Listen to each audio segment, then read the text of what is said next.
59वें जन्मदिन पर मायावती का संघर्षमय जीवन, बचपन से लेकर देश की पहली दलित मुख्यमंत्री बनने तक की कहानी। आज 15 जनवरी को बसपा सुप्रीमो मायावती का 59वां जन्मदिन है। इस मौके पर बसपा कार्यकर्ताओं ने इसे जन कल्याणकारी दिवस के रूप में मनाया। प्रदेश भर में जिला स्तर पर सेमिनार आयोजित किए गए। मायावती लखनऊ स्थित पार्टी कार्यालय ऑफिस से कार्यकर्ताओं और समर्थकों को संदेश जारी किया। साथ ही अपनी पुस्तक मेरे संघर्ष में जीवन एवं बसपा मूवमेंट का सफरनामा भाग 20 का हिंदी और अंग्रेजी संस्करण भी लॉन्च किया।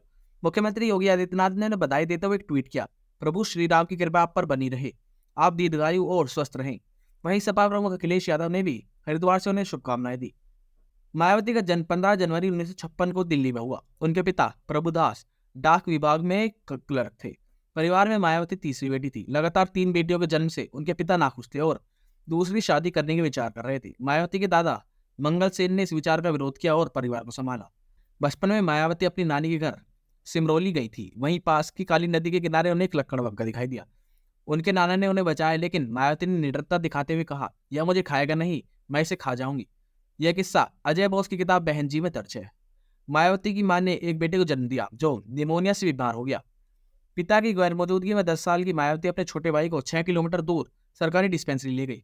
पैदल सफर करने के दौरान उन्होंने पानी की बूंद देकर भाई को जिंदा रखा। डॉक्टरों ने उनकी हिम्मत का सराहना की। मायावती पढ़ाई में अव्वल थी। उन्होंने दिल्ली यूनिवर्सिटी से पॉलिटिकल साइंस और इकोनॉमिक्स में बीए किया और बीएड की डिग्री हासिल करके स्कूल की टीचर बन गई। उनका सपना आईएएस अधिकारी और बनकर समाज की सेवा करना था। एक सम्मेलन में मायावती ने स्वास्थ्य मंत्री राज नारायण के भाषण का विरोध किया, जिससे उनकी फायर ब्रांड छवि उभरी। काशीराम ने उनकी काबिलियत पहचानी और कहा, मैं तुम्हें एक मुकाम पर लेकर के जाऊंगा जहां दर्जनों आईएएस अधिकारी तुम्हारे सामने खड़े होंगे। मायावती ने काशीराम के आंदोलन से जुड़ने का फैसला किया, लेकिन इसके लिए उन्होंने अपने परिवार को विरोध भी सहना पड़ा। उन्होंने घर छोड़कर संगठन के कार्यालय में रहना शुरू किया और काशीराम के साथ आंदोलन की सक्रिय में हो गई। 1984 में बसपा की स्थापना के बाद मायावती कोर टीम का हिस्सा बनी। पहली बार उन्होंने 1984 में कैराना लोकसभा में चुनाव लड़ा, लेकिन वह हार गई। 1985 और 1987 में भी चुनाव हारने के बाद 1989 में बिजनौर सीट से पहली बार वे संसद पहुंची। 1991 में बुलंदशहर में घटना के दौरान उनको इनकाउंटर करने की कोशिश की गई। आर्मी के जवानों की मदद से उनकी जान बचाई गई।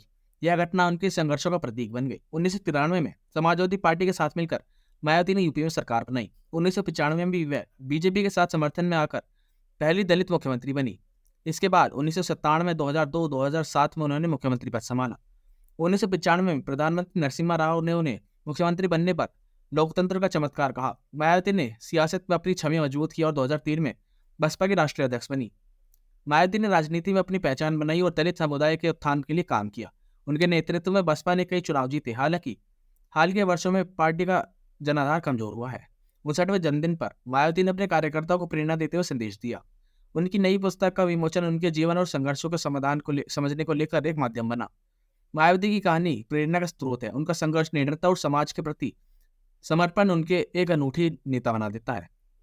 वह न केवल दलित राजनीति को चेहरा देती हैं, बल्कि भारतीय राजनीति के साहस और दृढ़ता का भी प्रतीक है। आपको यह वीडियो कैसी लगी हमें कमेंट बॉक्स में जरूर बताएं।